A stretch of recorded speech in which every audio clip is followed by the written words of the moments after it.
Agama niku boten padha, tapi kudu saling menghormati, kudu saling nolong-menolong dan seterusnya.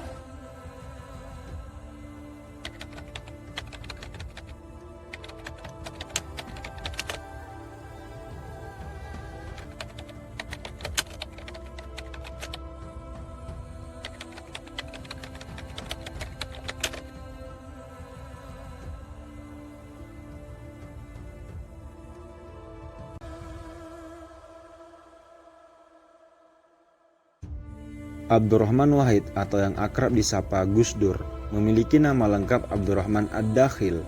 Gus Dur lahir di Jombang, Jawa Timur pada 4 Agustus 1940. Masa muda Gus Dur dihabiskan dengan belajar dari satu guru ke guru yang lain. Beliau juga sangat gemar membaca buku dan mempelajari berbagai bahasa, yang dengannya mengantarkan beliau pada pemahaman yang luas mengenai dunia dan struktur masyarakat.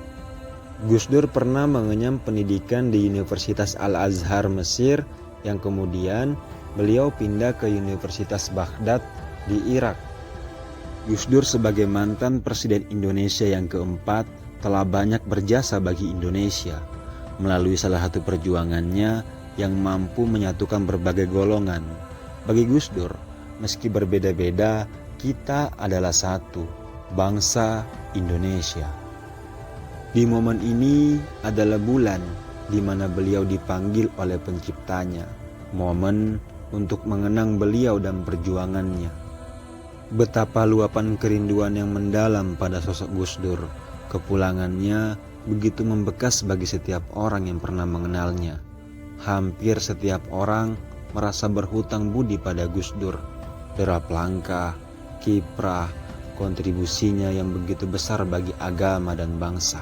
Gus Dur sebagai guru bangsa dibuktikan nyata melalui perjuangan yang begitu tulus dan mulia. Beliau mampu berdiri di atas semua golongan, mulai dari minoritas hingga mayoritas. Tidak pernah sekalipun membeda-bedakan latar belakang ras, suku, agama, maupun warna kulit dan lain-lain. Gus Dur adalah sosok pejuang kemanusiaan, baik untuk Indonesia maupun dunia. Basis kemanusiaan yang menjadi pondasi perjuangan Gus Dur melalui prinsip dan berlandaskan agama, demokrasi, politik, sosial, ekonomi, budaya, dan lain-lain. Muara dari perjuangan Gus Dur adalah agar terciptanya masyarakat yang berkeadilan, damai, dan bersatu di tengah kemajemukan. Gus Dur sangat teguh memegang prinsip kemanusiaan, karena bagi Gus Dur, hal yang lebih penting dari politik adalah kemanusiaan.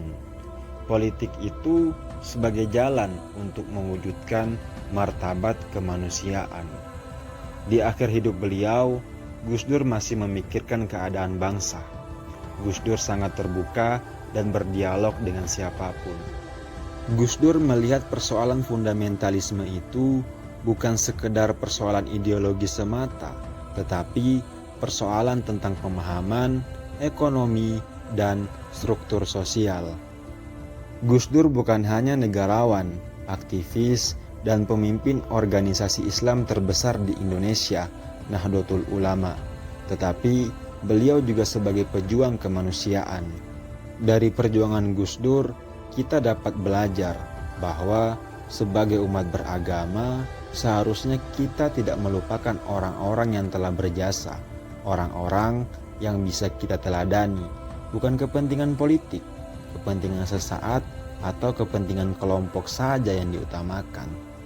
Tetapi bagaimana tali kemanusiaan itu terus terhubung di tengah kemajemukan masyarakat Indonesia dan dunia.